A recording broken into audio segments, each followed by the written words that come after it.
they were either cats or dogs, and one, this girl was putting makeup on to make herself look invisible, which I was like, okay, that's not suspicious. I've posted way worse stuff than that. And then within a month's time, I've been banned twice. The first time because I said I hate white people, lol. And the second time, which I just recently got my ban lifted last night, was I said Americans are stupid, lol. And yeah, I don't know. People I mean, get those so are mad pretty nowadays. broad stroke things. I mean, those are pretty broad stroke things. Somebody reported me for saying all pigs must die, and it was like on a status that I posted about with all the protest stuff. Everybody's like, "Yo, throw the flashbangs back if you get them." And I'm like, "No, like flashbangs still have like an explosive, Kick them, don't element grab to them. them."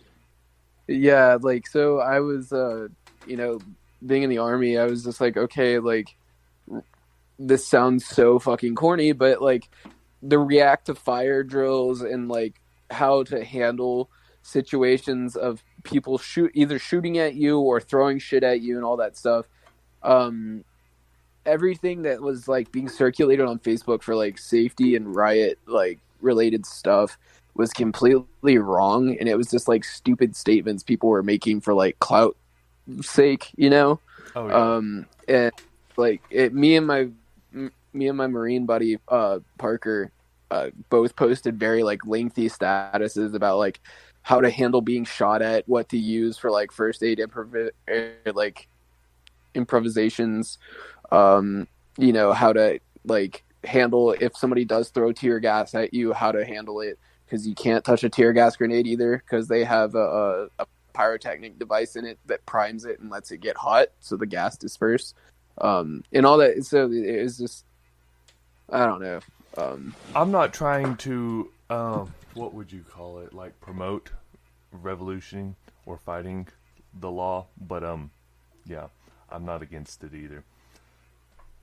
But No, I mean, I would say at this point, so many people have been like the judicial system is racially biased and sexually biased as well, and they will prosecute somebody just based off of skin color or religious affiliation or sexual preference, just because like that's the easiest thing for them to do. because you're not a right winging Even if, Bible thumping Caucasian male, you mean? well, so like, and that's one thing is that on for you to say that, it's just like I was raised very Christian and very in a very conservative household, but I never really understood my parents' ideology because I thought certain things that they said and did were a little kind of not normal. So to put it, like how they looked at other people that weren't Baptist, like they pretty much looked at anybody that wasn't Baptist as like another religion all of on its own, and like I was not to take it seriously at all, and like I cannot believe them even though they are also Christians, like a Methodist or something like that, that they aren't Christians because they don't practice the Baptist side of the faith. But anyway, back to the whole like judicial system is that as a white Christian male, even though I'm like very socially progressive and I'm definitely on the left side of politics, I mean I still believe in God and like I still practice my religion, but I keep it to myself, and I'm not a Bible thumping asshole. And like you got to realize that like so much in life lies outside of just ideology. Yeah. So like you got to realize at the end of the day, people are people, and they make their own decisions and they do as they please, and you can't be prejudiced against somebody from making their own life decision for what they believe is best for them. So I think that the police have been overstepping and prosecuting people too harshly, especially people of color and people that are on some part of the LGBTQ spectrum. So that's just my opinion, but It looks like somebody else has joined us. It Nate, looks like Nate made it. Howdy. go ahead and introduce yourself. hey, All right. What's up? My name's Nate. Play guitar. How y'all doing? Well, we got into a little bit of a discussion that I was trying to avoid, but it's okay because it's always interesting, especially in what's going on in the world right now. Hang on one second, I gotta close my door. Y'all can continue No, talking. you're good. We're gonna take a quick break. Here's Belligerence's own song, Remorse Decay. See, I'll meet you at the doorstep any day. You know, and somebody will get hurt. If you want to keep playing that game, I'm talking to you. Somebody's going to get hurt.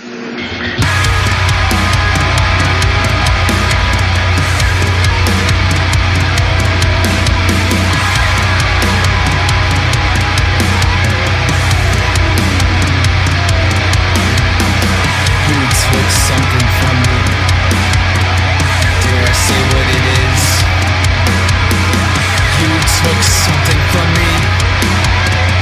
My sanity, my tranquility.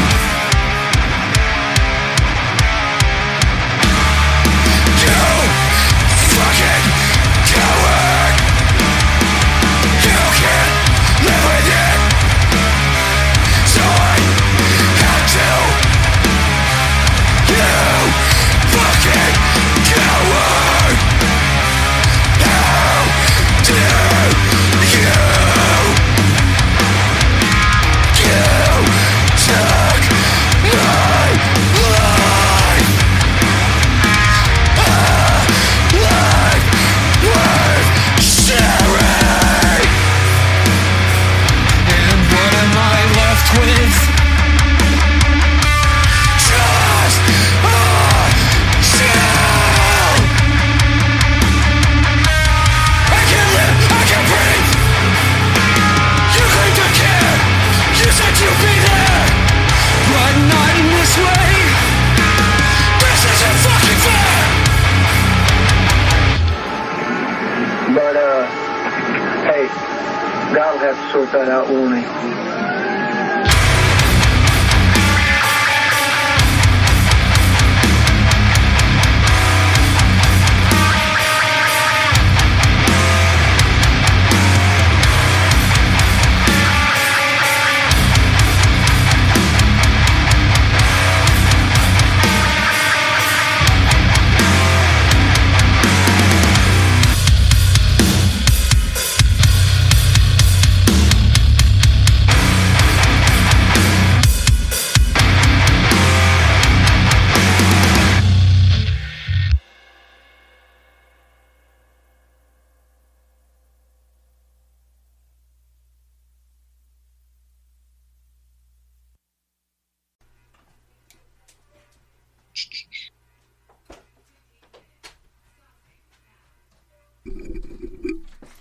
Got kids running around the house.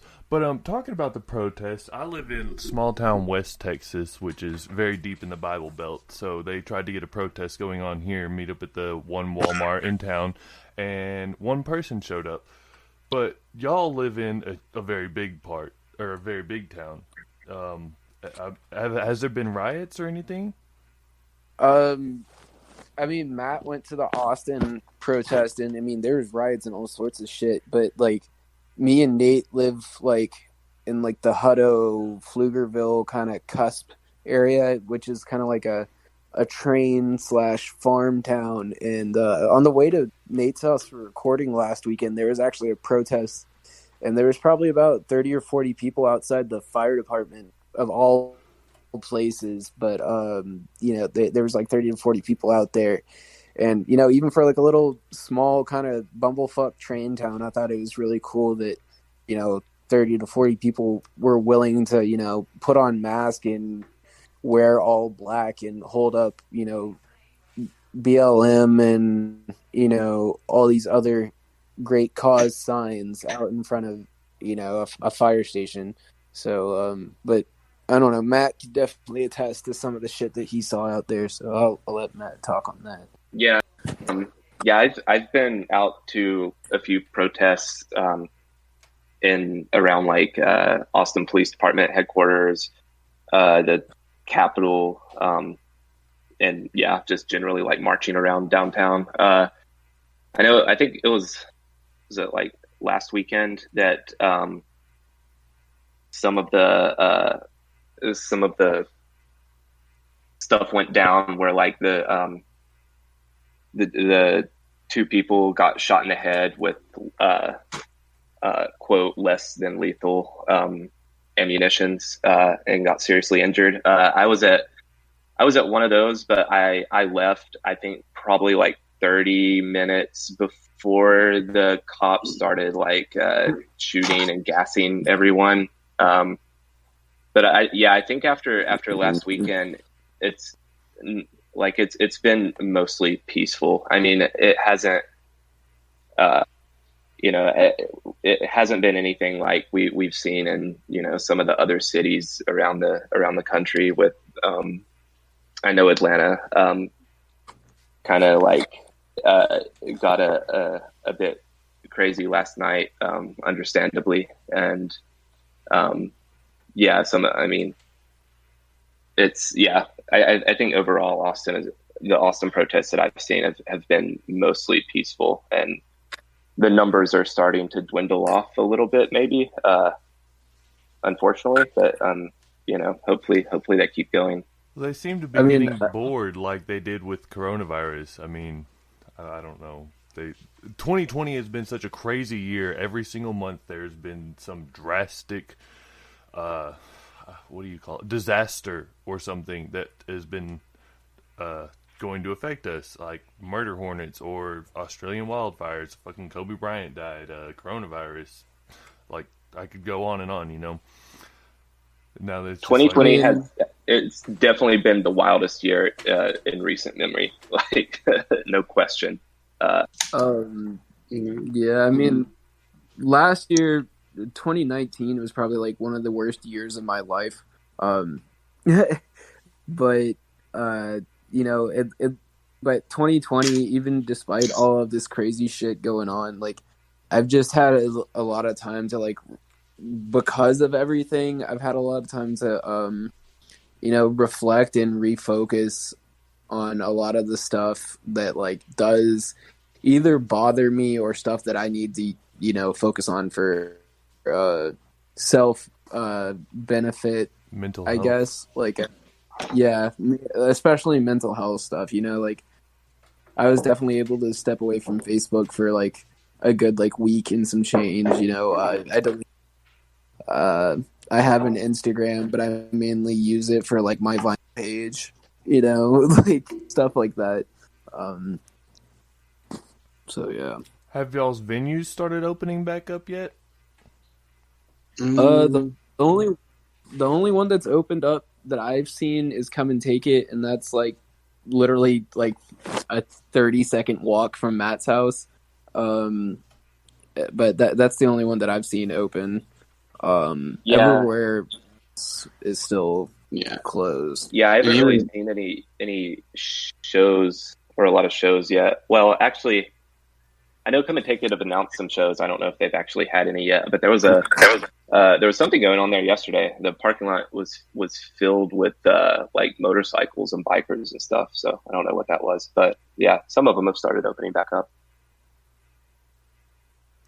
I guess West Texas just doesn't care because they've already got Lubbock is the biggest city out here, and they've already got a 2-day show planned for the 26th and 27th of this month, which I'm probably not going to go to just because my wife is still a little scared of coronavirus. I would like to go, but whatever. And it's really cool. They're doing it to like help the promoters and the people who work for the promoter. Like it's a benefit show, you buy t-shirts for all them to give them, not give them, but I guess, give them money that they weren't able to make during the, I guess, I don't even know anymore, 3 months that everything was shut down. Mm-hmm. That's really cool. I'm probably going to wait till next month to go to another one just to make sure all this shit's out of the way, but there's just no telling. And this year was the first year. I've always had like depression and shit, and this is the first year that I actually said, you know what, new year, new me, I'm going to get my shit together. And then coronavirus happened and literally fucked all of that up. Right? Yeah. Yeah, it's. I mean, about